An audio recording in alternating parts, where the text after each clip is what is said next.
మేము 6 నెలలు సంవత్సరం లోపల పర్మిషన్ తీసుకొచ్చి ప్రాజెక్టులు నడిపిస్తాం తప్పకుండా. ఎందుకంటే మాకు మీలాగా మాకు అవినీతి సొమ్ము లేదు, మేము ఎవరికి భయపడాల్సిన అవసరం లేదు. రాజీ లేకుండా పోరాటం చేస్తాం రాష్ట్ర హక్కుల కోసం, తెలంగాణ ప్రజల కోసం. హరీష్ రావు గారు మీకు ఓపిక ఉండాలి. ఎలాగూ మా ముఖ్యమంత్రి గారు ఏం చెప్పిండ్రు, తప్పులు చేసిన ముఖ్యమంత్రి ఏమో ఫామ్ హౌస్లో పడుకుండు, వీళ్ళేమో ఇక్కడికి వచ్చిండ్రు, ఆయననేమో సమాధానం చెప్పడు. ఒక నిమిషం వినండి. ఆయన అధ్యక్ష ఆయన పార్టీ మీటింగ్లకు పార్టీ ఆఫీస్కు పోరుబాటు చేసేందుకు పోతే కాలు నొప్పి లేదు, కానీ ప్రజా సమస్యల మీద మాట్లాడుతందుకు అసెంబ్లీలో ఇంత ఇంపార్టెంట్ చర్చ ఉన్నప్పుడు మాత్రం మీ ముఖ్యమంత్రి గారు రారు సభకు. అంటే మీ కారుకు డ్రైవర్ లేడా? డ్రైవర్ లేని కారా ఇది?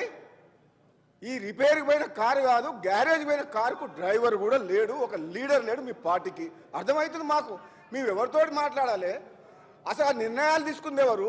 ఆనాడు అఖిలపక్షం కానీ ప్రతిపక్షాలు కానీ ఎటువంటి సలహాలు సూచనలు తీసుకున్న 10 ఏళ్ల పాటు ఎవరైనా మాట విన్నారా అధ్యక్ష? ఒక్కరిని మాట్లాడనీయకుండా మాకే తెలివి ఉంది, ప్రాజెక్టుల విషయంలో కానీ ఇంకో విషయంలో కానీ అన్నీ మేమే చేస్తాం, మీకు అసలు తెలివే లేదన్నారు కదా. ఎందుకు కాళేశ్వరం కూలిపోయింది, ఎందుకు ఈ కృష్ణా వాటర్ దోపిడీ వాటర్ అవుతుంది, ఈ ప్రాజెక్టులు ఎందుకు ఆగిపోయినాయి, మీరు అక్కడికి ఎందుకు కూర్చున్నారు, అటుపక్కకి ఎందుకు పోయిండ్రు ఇక్కడ ఉన్నోళ్ళు? ఇంకా మీకు అర్థం కాలేదా? అధ్యక్ష నేను ఈ నల్లగొండ జిల్లా వాసిగా మునుగోడు శాసనసభ్యునిగా మాట్లాడుతున్నాను. మా జిల్లాలో 10 ఏళ్ల పాలనలో శ్రీశైలం సొరంగ మార్గము కంప్లీట్ అయిన తర్వాత ఒక 10 కిలోమీటర్లు ఒక 2000 కోట్లు 1000 కోట్లు పెడితే 5 లక్షల ఎకరాలకు స్టెబిలైజ్ ఉత్తమ్ కుమార్ రెడ్డి గారు మంత్రి అయిన తర్వాత అది టేకప్ చేసిండు. అది చేయొచ్చు. ఉదయ సముద్రం ప్రాజెక్టు కంప్లీట్ చేసి 1,00,000 ఎకరాలకు ఏమని ఇదే హరీష్ రావు గారిని ఇదే సభలో నేను శాసనసభ్యునిగా గొంతు పోయేటట్టు మాట్లాడినా. లేదు, మా Dindi lift irrigation scheme Palamuru Rangareddy స్కీమ్లా 30 టీఎంసీ వాటర్ తీసుకొస్తామని చెప్పి మాకు రిజర్వాయర్లు చేస్తుండ్రు, గ్రామాలని ఖాళీ చేసిండ్రు. రైతుల భూములు 2013లో పార్లమెంట్లో పాస్ అయిన ల్యాండ్ ఎక్స్ప్లోరేషన్ యాక్ట్ కాదని 5 లక్షలకు 4 లక్షలకు ఎకరాలు ఇచ్చి 30 లక్షలు 40 లక్షల రూపాయలు ఖరీదు చేసే భూములు తీసుకొని రైతులని రోడ్ల మీద పంపించిండ్రు. మరి ఆ పోనీ రైతుల సాక్రిఫైస్ చేసిండ్రు ఎన్నో గ్రామాల ప్రజలు. ఆ ప్రాజెక్ట్ అన్న అయిందా? నీళ్ళు వచ్చినాయా? పోనీ ప్రజలకు మేలు జరిగిందా? అంటే అధ్యక్ష ఎంత బాధతో చెప్తున్నా అంటే head works source of water ఎక్కడికి వెళ్ళి రావాలనో ఆ టెండర్లను ఇప్పటివరకు పిలవలేదు. టెండర్లు పిలవడం కాదు, ఈ డిండి లిఫ్ట్ ఇరిగేషన్ స్కీమ్కు ఎక్కడికి వెళ్ళి నీళ్ళు తీసుకురావాలి, నార్లాపూర్ నుంచా, ఏదుల నుంచా, వట్టెం నుంచా, అది కూడా ఇంకా డిసైడ్ కాలే.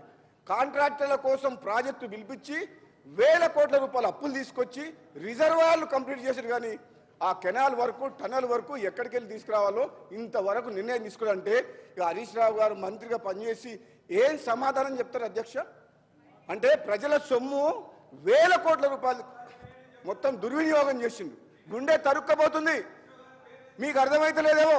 మీరు రాజకీయ ప్రయోజనాల కోసం, మీ స్వార్థం కోసం మళ్ళీ రెండోసారి అధికారంలోకి వస్తేందుకు ప్రజల్ని మభ్యపెట్టే విధంగా ఒక భ్రమలు కల్పించి ఈ పాలమూరు రంగారెడ్డి ప్రాజెక్టు మీరు డిజైన్ చేసి మొదలుపెట్టి టెండర్లు పిలిచింది తప్పితే నిజంగా హరీష్ రావు గారు 120 టీఎంసీ వాటర్ అష్యూర్ వాటర్ ఉందా?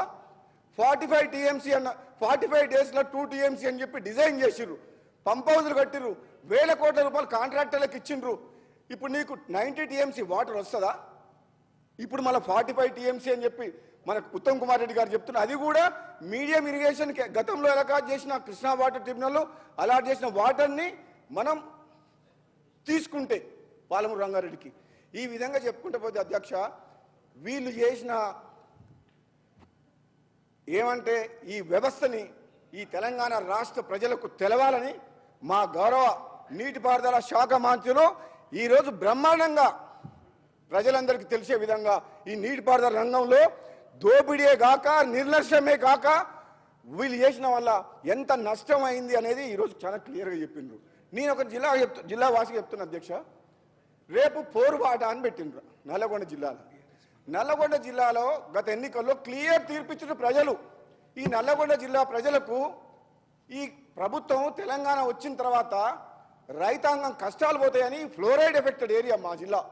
అటువంటి వాళ్ళందరూ ఎన్నో ఆశలతో ఉంటే 10 ఏళ్ల పాటు నేను కుర్చేసుకొని కూర్చొని పనిచేస్తా ఈ సొరంగ మార్గం దగ్గర, ఈ శివన్నగూడెం రిజర్వాయర్ దగ్గర అని ఆనాడు ముఖ్యమంత్రి హోదాలో వచ్చి ఈడ ప్రారంభోత్సవం చేసిన మనిషి మళ్ళా మచ్చుకు కూడా కడవలే రాలే. అదే కూలిపోయిన కాళేశ్వరం ప్రాజెక్టు మీద 1,00,000 కోట్లు పెట్టి ఈ ప్రజాధనం దుర్వినియోగం చేసి ఈరోజు రాష్ట్రాన్ని అప్లపాలు చేసిన ఘనత వీళ్ళది. మరి ఇటువంటి వాళ్ళు ఈరోజు మా ప్రభుత్వం వచ్చిన తర్వాత వీళ్ళు చేసిన తప్పులు సరిదిద్దే కార్యక్రమంలో ఈరోజు మన బట్టి విక్రమార్క గారు చెప్పిండ్రు, మీరు చేసిన తప్పుల్ని మేము మోస్తున్నాం, ఈ తెలంగాణ ప్రజలకు సమాధానం చెప్పాలి. మేము ఇప్పుడు ఈ ఆగమైన రాష్ట్రాన్ని గాడిలో పెట్టాల్సిన బాధ్యత మా మీద ఉంది.